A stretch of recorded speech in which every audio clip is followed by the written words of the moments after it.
Hey guys, welcome back to another live stream with me and Linda. This is your host, Dan. Today we're talking about what is wellness and how we can achieve life balance, okay?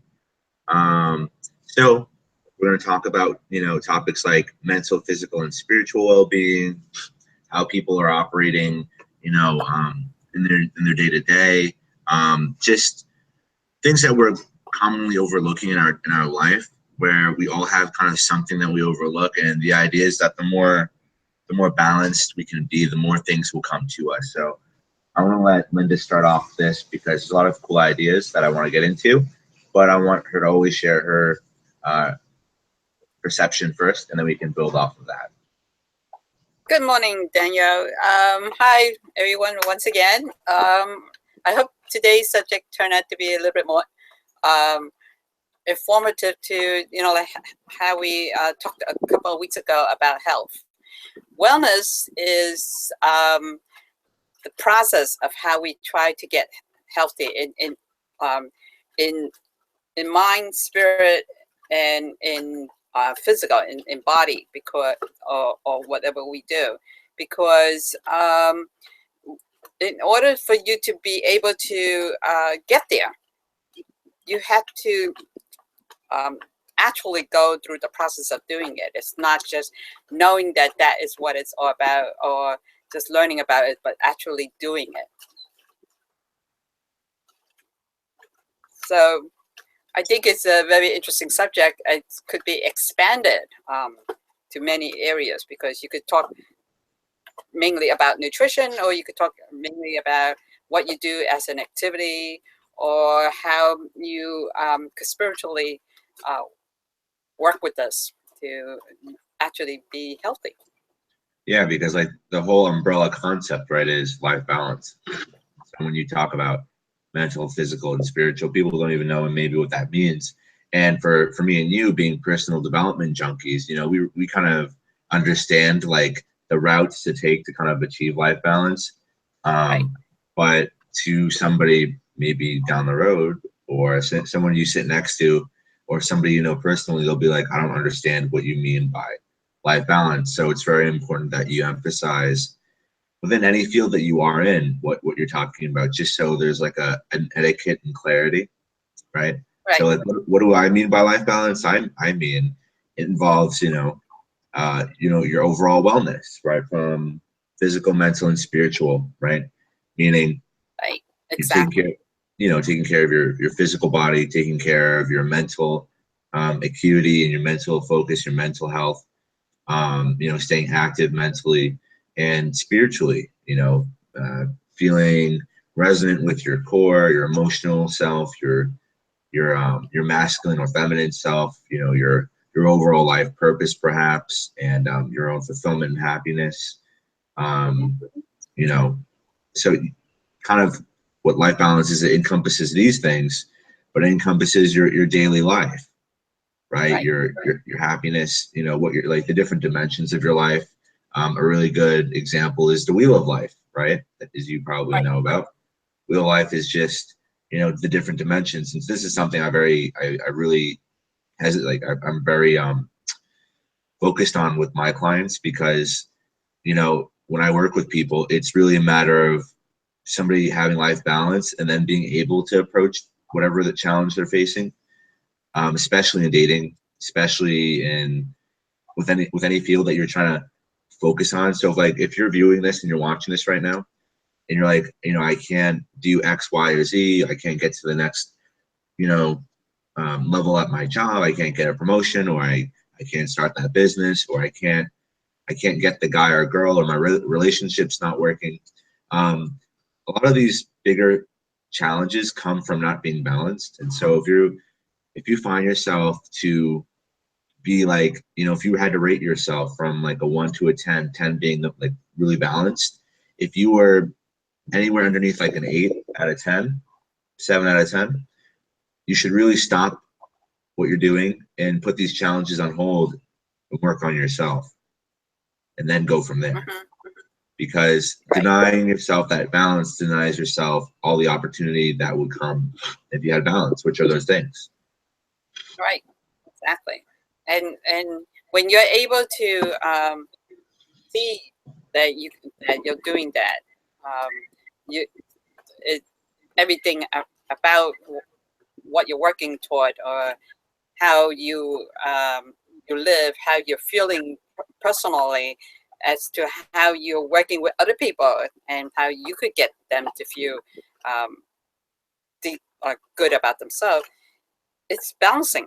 You're basically balancing everything out, and you uh, make them all communicate with each other. And it's basically you're doing it internally first before you could actually do it externally. So, what have you found in your life in terms of achieving it? You know, a lot of people are like, great, there's something called life balance. How do I get it? Right? Right, exactly. It's one of the things that people have a tendency to trying to think of the right word.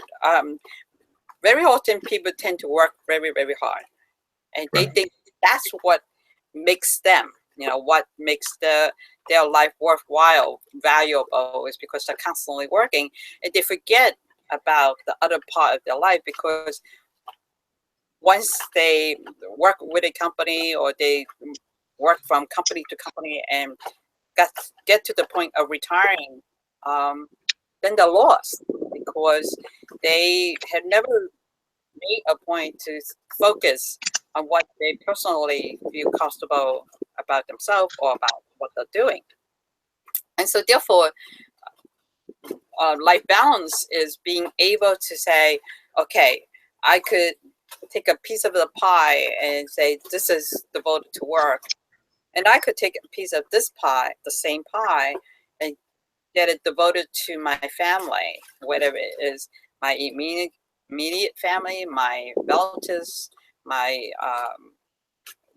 family that I was born from, and or take another piece and say, how do I stay active, or how do I stay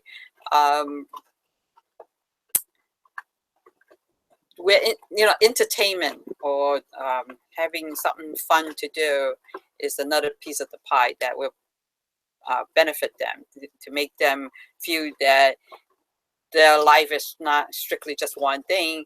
And so by the time they retire, or if they suddenly lose this job, what do I do with myself now? Yeah, that's actually a good point. And it's kind of, you're kind of playing into this metaphor of, you know, if their ship is their balance, you know, they're always constantly either filling up, trying to patch up these holes, making the boat go, you know, doing all these things at once. And I think it's really about choosing, not only having the right mindset towards what you want, but choosing the right actions that kind of create all these things naturally, right? Right. Like if you want to meet people, and if let's just say you know, physical wellness is an issue with you, you know, how are you naturally going to solve that? Do something that you'd actually love to do physically, right? And that may be, like, let's just say you like volleyball, right? That will naturally help you get more up and about. Mentally, let's just say, you know, you like board games, but, you know, you're also missing out on family connected to, right? So it's not about doing things all individually, right? And plug and play, but it's about how I can do more things with less actions. Right. Exactly. Or you know, one thing that I want, but then create more actions, right? That just end up being resolved. So you know, that's kind of how I see it. I feel like a lot of people, they say, okay, well, you know, physical balance, like, you know, I know what I have to do. I have to go to the gym, but it's not necessarily going to the gym. Why can't you meet up with a really good friend and walk around the mall 10 times? You know, it's about kind of getting creative with getting out of routine, getting out of like routine ideologies. And so if you're watching this and you're like, well, you know, I mean, it's easy for you to say, it's, you know, but it's getting creative. It's having the time to be created. You know, this is your life. You can do whatever you want in it. You know, you only get one life. So if you're not going to commit to doing the things that you want to do, then might as well sacrifice your whole body and essence to make billions of dollars, That's what's going to make you happy, right? Is you only get one life. Do what you want to do. You know what I mean? Yeah. Very often, people tends to say, "Oh, I'm so busy all the time. When do I have the time to just do some exercise? You know, go to the gym?" And you say, "Well, why don't you put your what you do that day and put it on piece of paper and look at see where you actually spending more time and where you don't have to.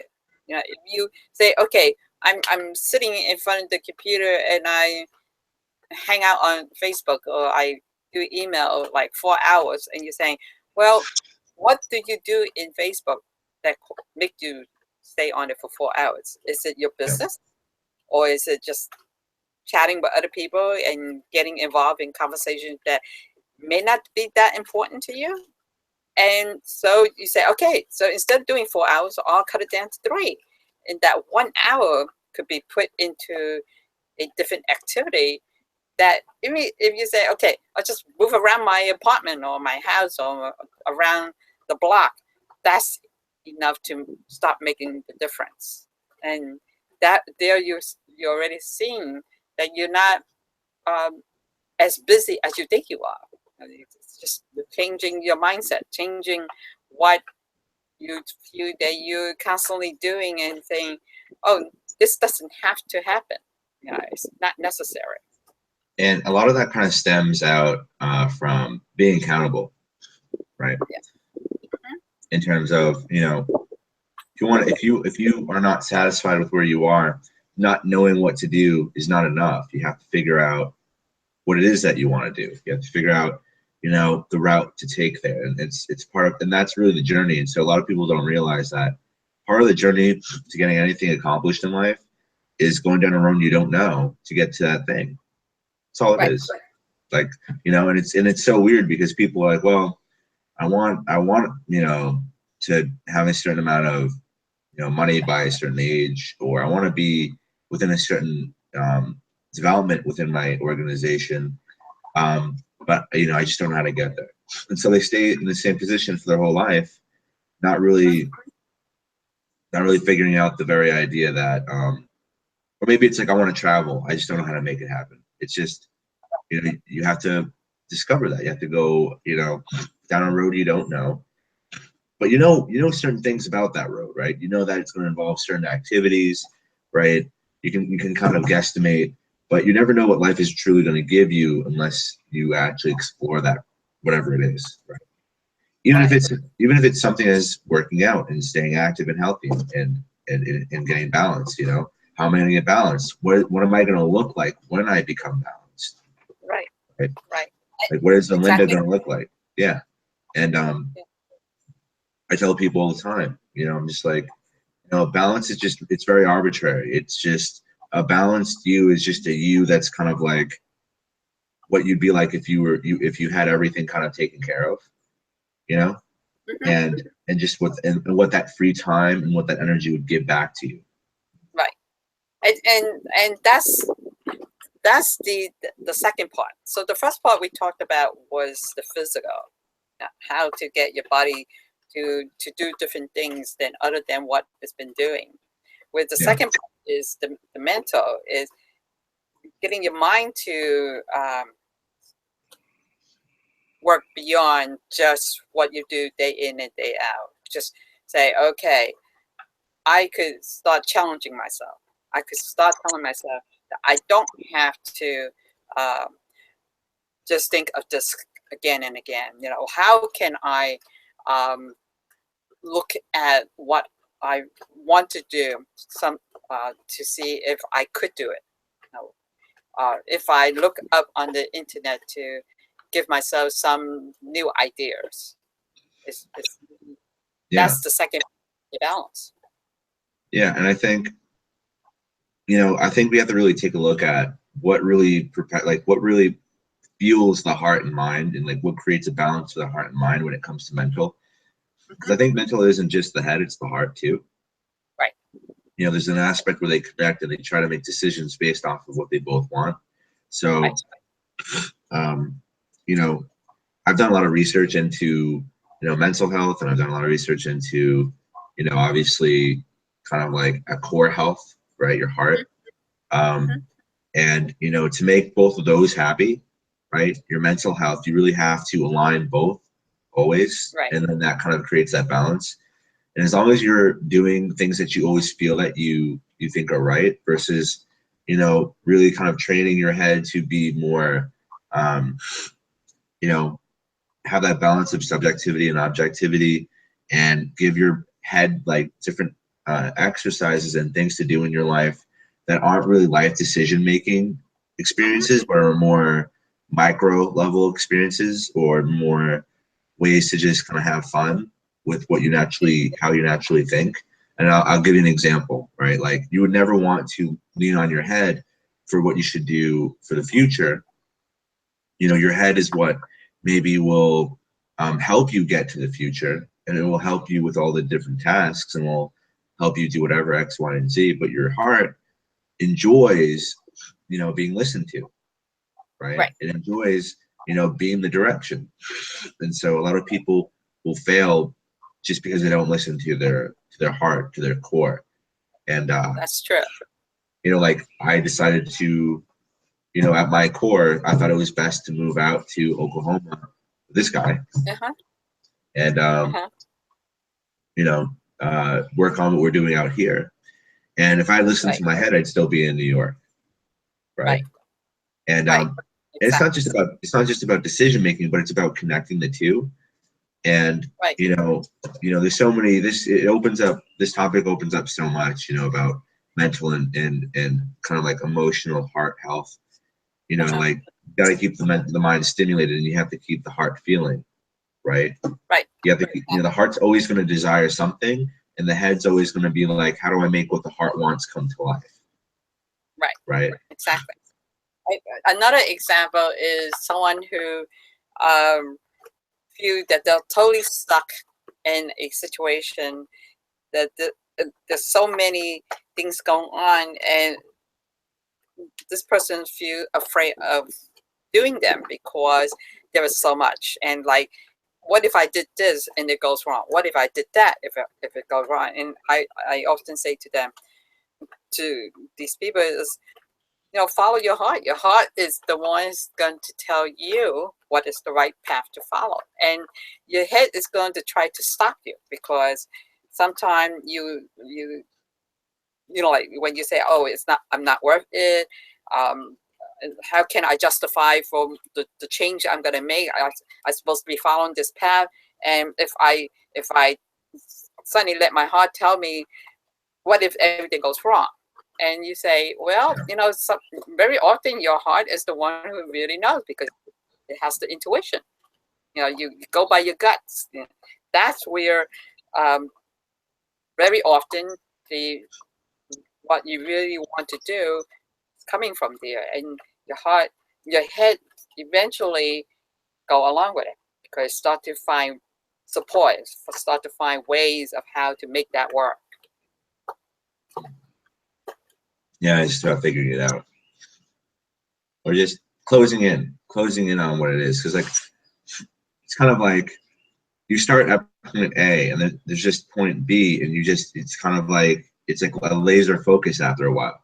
Right. Exactly. And I feel like people who just go like this and they don't go like this, Right. right? It's they're not getting, like, it's not about staying general, but it's about what you want. It's Right. about focusing on the actual situation. Um, I can't just generally say I want to help the world and try, and stay like this. I Right. gotta figure out exactly what that is, and it's just the journey. It's just Right. figuring that out. Exactly. And Yeah. so the third part to the puzzle, to this balance, is the spiritual. And when you could to me, spiritual means really centering yourself, really listening, being aware of what really goes on eternally, and feeling the value of it, and seeing that that is the thing that creates continue to create the picture for you. Yeah, because at the end of the day, if you're leading like a totally balanced 10 out of 10 life, then the life is coming through you, and then you're going through life, and then there's that mutual kind of collaboration that you have, right? You know, and Right. so that's how I see it too. I see it as because like, you know, I've been in the spirituality scene for a very long time. You know, I started meditating when I was like 17, 18, and this channel was actually founded on, you know, like advanced meditation that I do, and being balanced, and helping others, you know, learn how to meditate and do all these things. And you know, what I found overall is the more I meditated and the more I was grounded, people would notice very quickly. They're like, do you do drugs? And I'm like, no, I'm just super grounded. I'm just like, I meditate, you know, meditate as much as I can when I can. You know, I find my own meditation. Not even if it's not meditation, I find my own ways of connecting to myself. Sometimes it's through reading. Sometimes it's through, you know, mental thought. Sometimes it's just through feeling. You know, we all have these things. And like, you know, in terms of spirituality, you know, the more and more I'm you know, within every day that I live, I'm more or less realizing that it's just really about how much I'm connecting to the world and how much I'm connecting to myself at the same time. Exactly. And very often, by being able to be grounded, to center yourself, your intuition starts to grow so much stronger, and you're able to pick up what's going on around much more easily than when you stay, you know, when you stay in the same pattern with everybody, day in and day out, and you don't let yourself discover what it is that is really happening, by staying focused. I mean, well, not focused, but staying aware.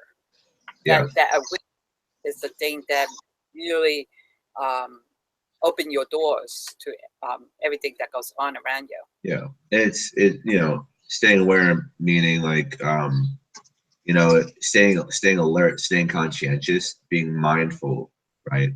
Sure. Of your social dynamics, your physical environment, you know, and your mental thoughts, right?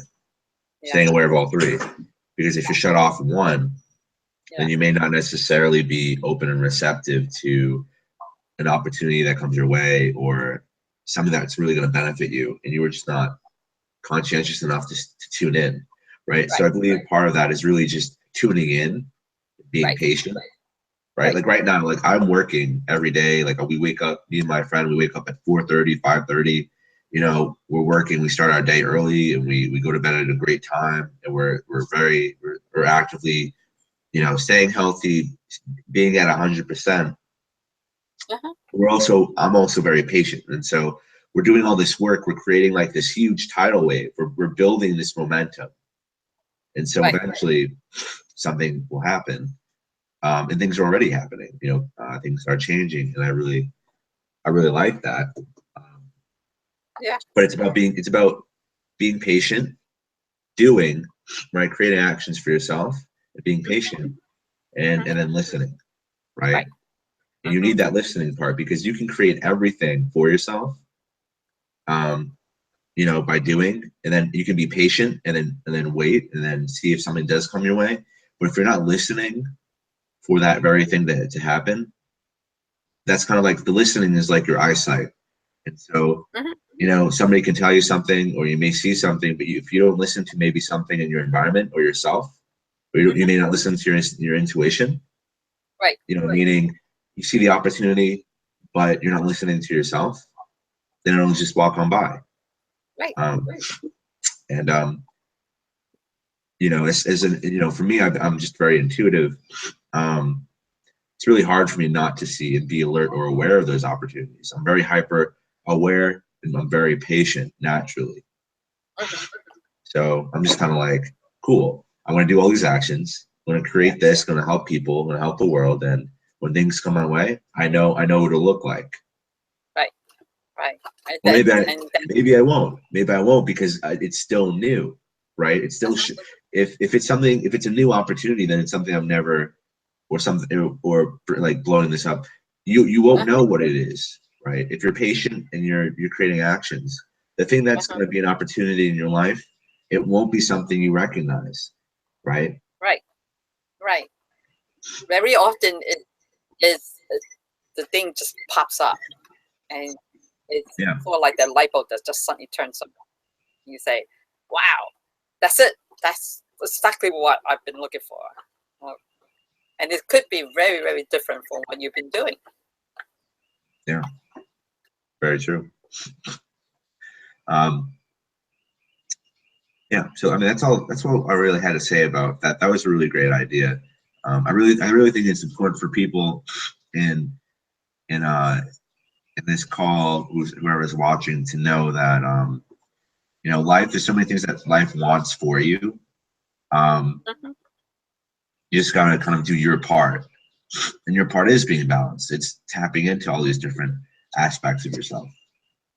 Yeah, and I believe that a lot, because when you're able to do it for yourself, create the balance, see all that is going on, that's when you're really able to help everyone else. It's because you're more conscious of helping yourself, and then you become more, like you said, more patient, more aware, more of a great listener, and you really see what's going on with the other person or other people, because you're seeing it.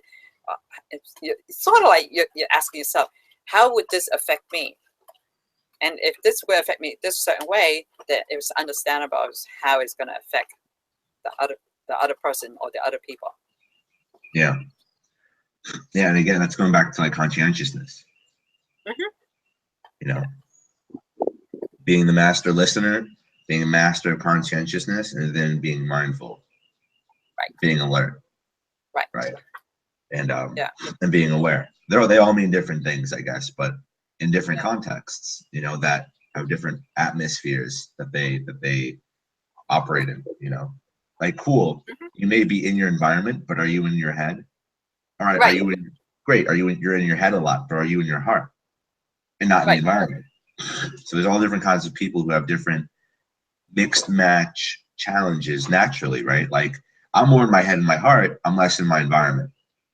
Right. You seem like you're more in your heart and your head and less in your environment as well. Yeah.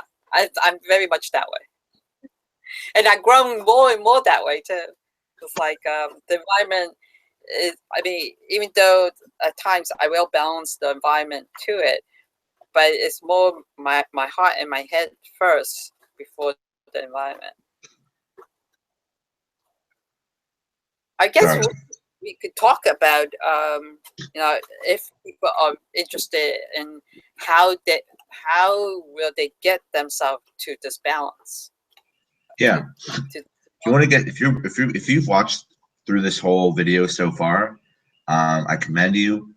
You know, that tells me that you really do like the content that we're providing here. So totally subscribe and follow Linda and follow me if you want to watch future live events with other guests and Linda. But what I really want to give value to before we do end this, call, is in fact the idea that you know, how can you get to this life balance? Mhm. You can get to this life balance by, and I always recommend people meditate. So maybe you should try meditating if you don't do that actively. It's about adopting things into your lifestyle that are going to add to you. And so this is a really cool idea that I like telling people, and it's about becoming addicted to positive behavior. Whereas we always know about being addicted to negative behavior. You can be addicted to waking up at 4:30, 5:30, 6:30 every morning. You know, it took me close to 5 months to 6 months, you know, this year, but I programmed myself to get more into that place of waking up way earlier, right? And going to sleep earlier, because it just, you know, at the end of the day, for me personally, I realized that why am I going to bed so late and letting my mind run on Uh-huh. like empty and just kind of like, you know, just gradually like this and nothing done, when I can go to bed earlier and wake up like way more powerful, you know, with rest. That's just one example, but I think you should really start to kind of create rituals for yourself, whether it's going to bed earlier or doing that one thing that helps you get to the next level, or it's researching something to become an authority within something you want to do. Maybe you want to get more into cycling and you have a goal, or, you know, it's all about what you really want, what goals and challenges you're trying to overcome and face, or create for yourself. Maybe you're trying to create abundance. You know, it's about setting up the rituals in place every day. It's everything is based off of how you think and what you do.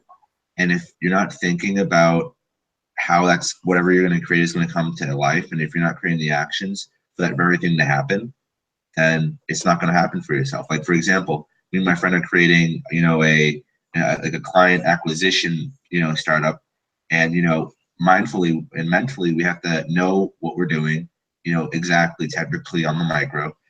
We have to know how to put actions into place to get clients, to create results, to do all these different things. And then we have to have the routines or the rituals. We have to have the rituals in place for our behavior to match that lifestyle.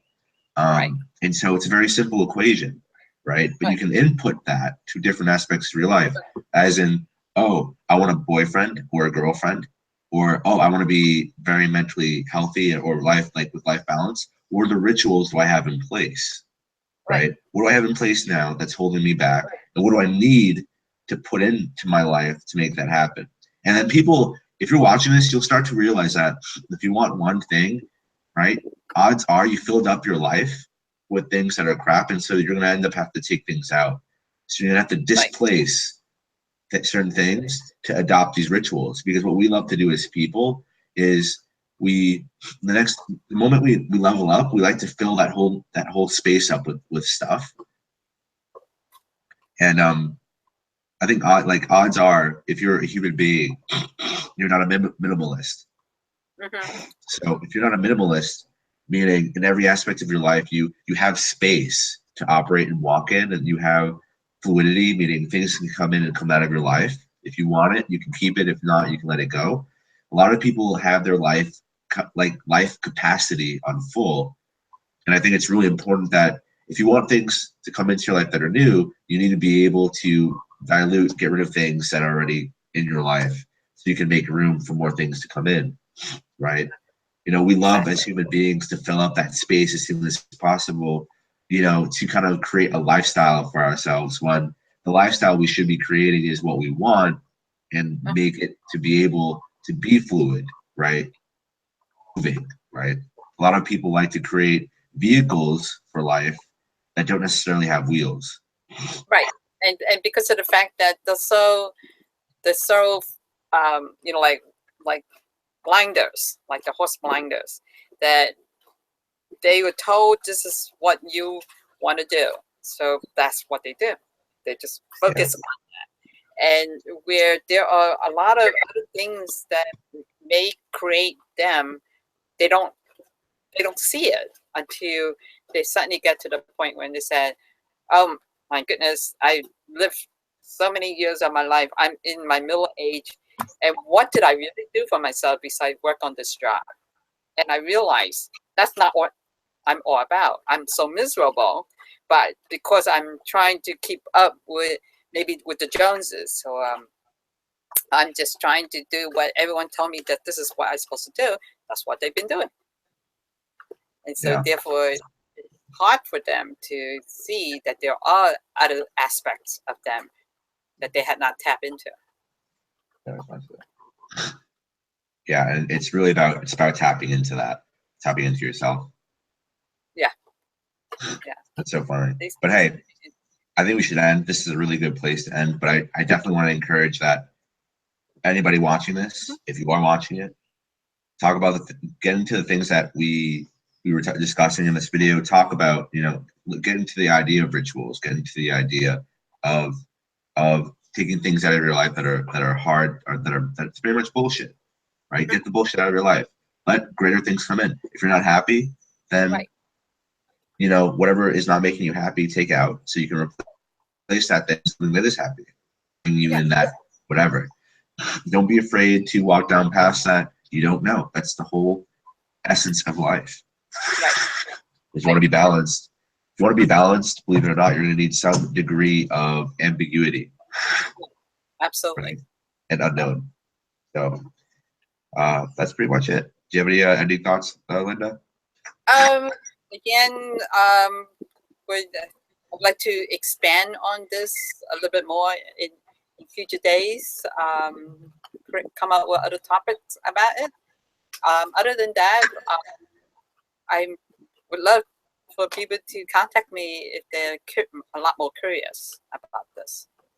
Sure. Yeah. So, guys, if you want to reach out to Linda, in the link there will be stuff where you can contact her. And obviously, if you comment, she'll probably be able to actively see this video and any comments. So, looking forward to seeing what people have to say. As always, guys, make sure you subscribe if you do like this content and follow what we're doing here. A lot of developments, and I'm pretty sure Linda's said, she's got a lot going on as well. So, again, thank you guys for tuning in, and we will see you next time. Thank you.